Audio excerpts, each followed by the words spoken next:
And here we have our Protoss player coming into this a little bit favored, but he's a little bit on the ropes now that Moon has figured out his Blink Stalker style. Will he do something different? Change it up?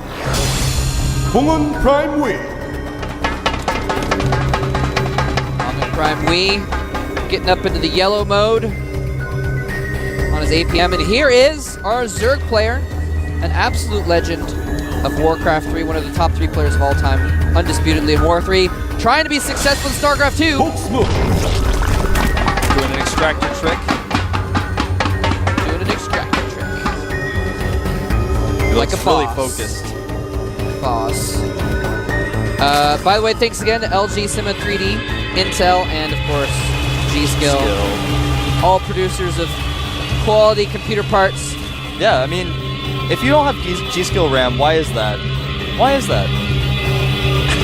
It sounds so cool. It's like G-Skill. What do you have, OCZ or whatever, or Kingston RAM? No. Get some G-Skill. It gives you the skill to play StarCraft 2 at a high level. It definitely is the most awesome sounding name as RAM producers go. Now, HongUn's going to open up the same way. Nothing cheeky, nothing shenaniganish going on here for HongUn, and Moon is going to go ahead and do a pretty similar opening as well.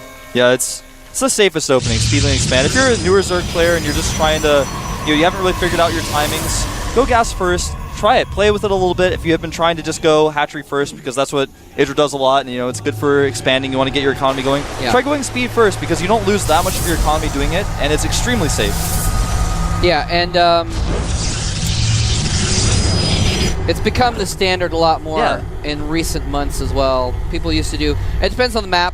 If you're on Terminus 3 and you're playing a no rush 15 game, you might want to expand first, get your hatchery first.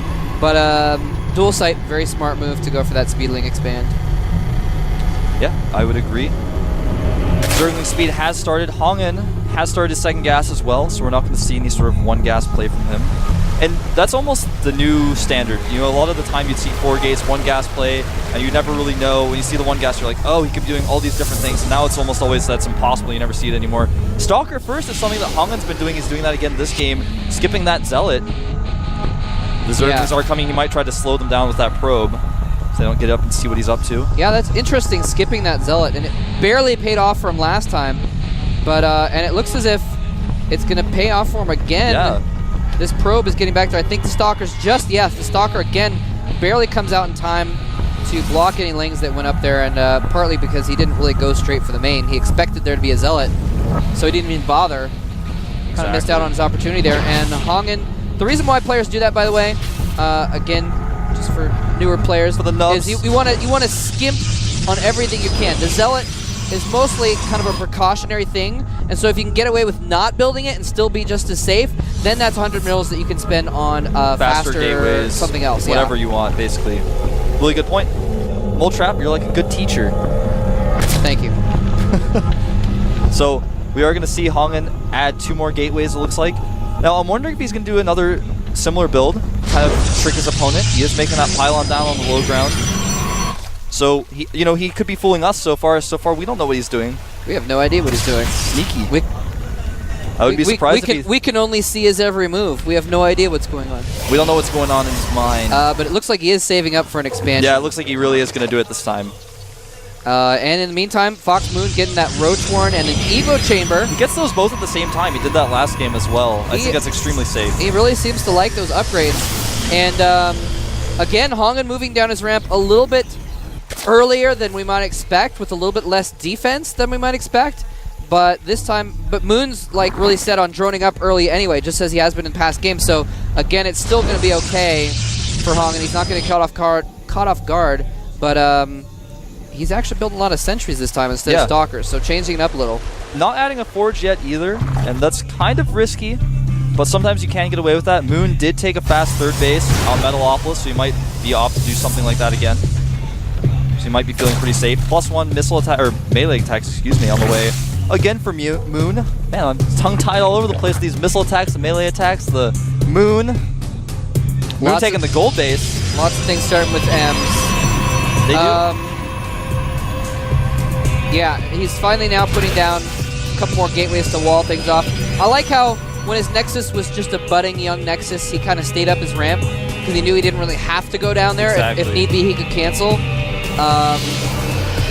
or move down the ramp or whatever, have a little bit better spot.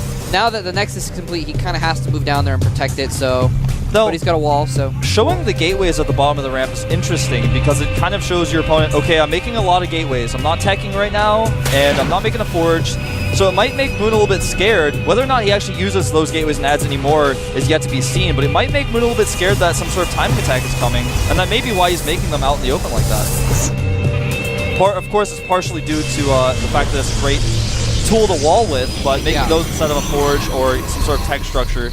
Yeah, he might be being a little aggressive soon. Yeah, his SimCity is actually really nice there. He's got it so that speedlings cannot even run around the back. I think they might be able to get past that back pylon, but it's very difficult to press an attack on that front door, and he's actually going to need that in case of a counterattack, because he is pushing out now with several sentries, several stalkers, a couple zealots, and the probe to make a forward pylon so he can warp in more units. Yeah. He is going for a heavy 2-base attack here with, I believe, 5 gateways total. Yeah, and he's actually attacking the place where he thinks Moon's third base would likely be, but in fact that's not the case. There's actually no third base there, but Moon does not have that many units. He's actually going to push forward. Gonna have to use some good Guardian Shields and Force Fields to defeat this Roach army, but a lot of shots being made on top of Moon's Roaches before they really join the fight.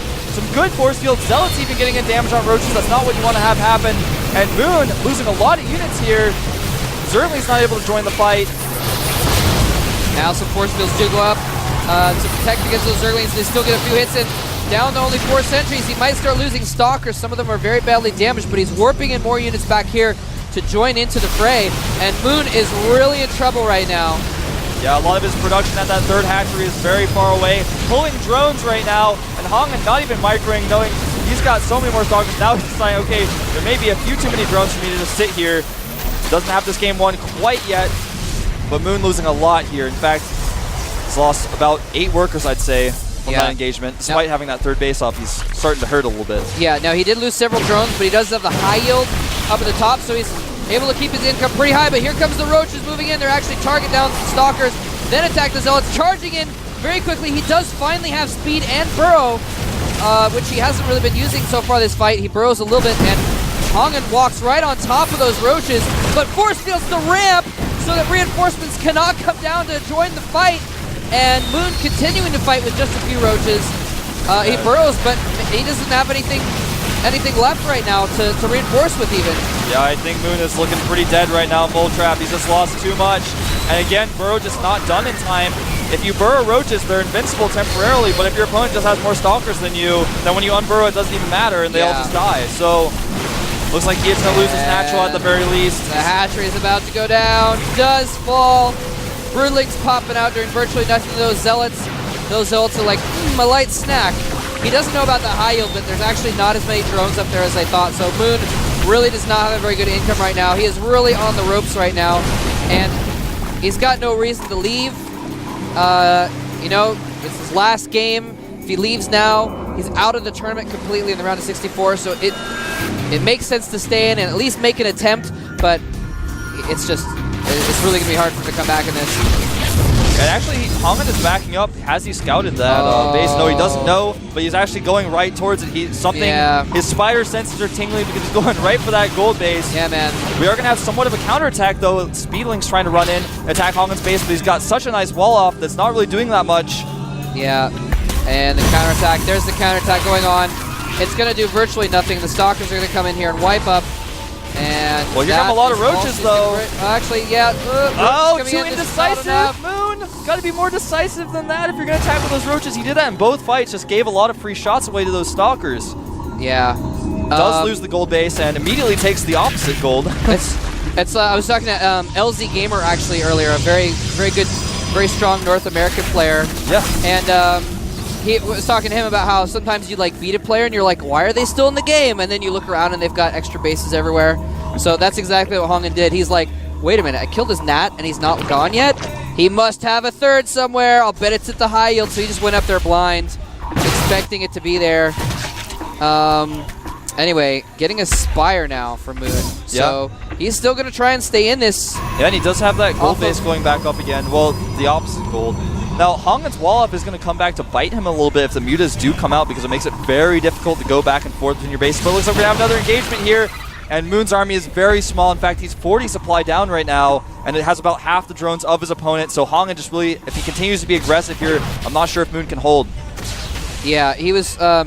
Moon, he said, all right, I'm going to see if I can scare him with these roaches, make him fall back enough that I can get a couple more bases up. He took both high yields, but now HongUn's like, all right, I held off your pithy counterattack. I'm going to have to move out again, and yeah, I don't know if Moon can hold this next push off. I don't think he can, but he's going to try. Stalker's picking off some of those Zerglings. Moon just trying to get into a good concave position, but the fact of the matter is there's just too many Stalkers. Cancels that hatchery at the last second, trying to buy time to get that other gold base up, but the fact of the matter is he's 20 drones behind at this point, so just does not have a very strong income, doesn't have a natural base at all, he hasn't remade that. Just so many units for HongUn, just bouncing around the map. I meant to say pitiful, by the way, not piffy, just for the record. Yeah, and I like how Moon, he knows he just needs to like try and buy some time, so he's just running around in circles. Actually, hold that thought, he might get caught now.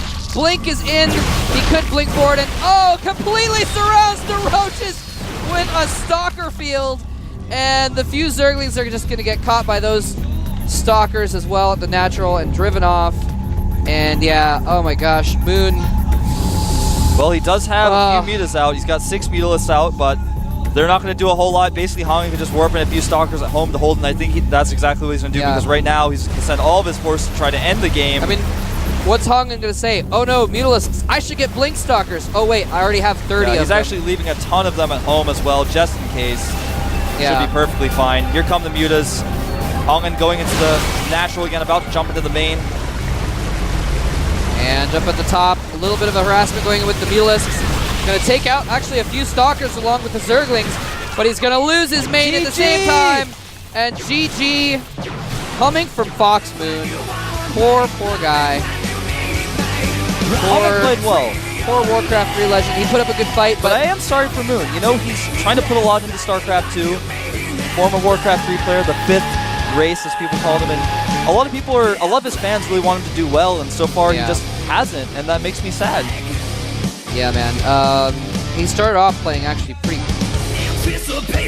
not at the level it should be in GSL, and then he kind of picked his game up, and he hasn't been making like a lot of the dumb mistakes he was before, but he still just hasn't been at the right level to really compete.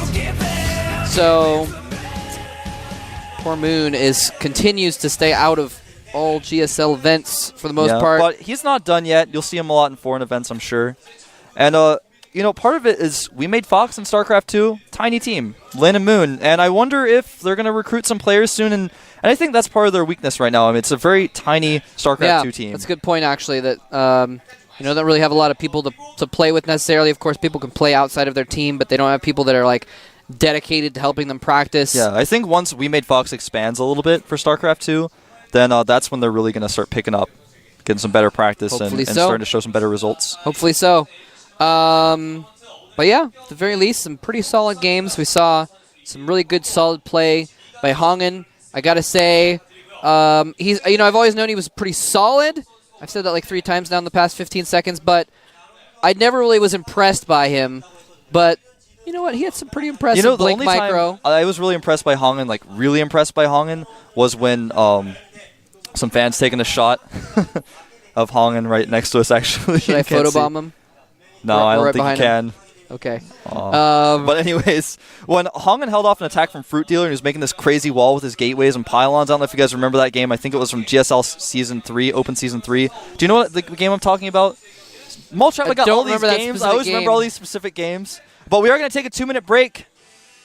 We'll be back in a couple minutes with some more great games.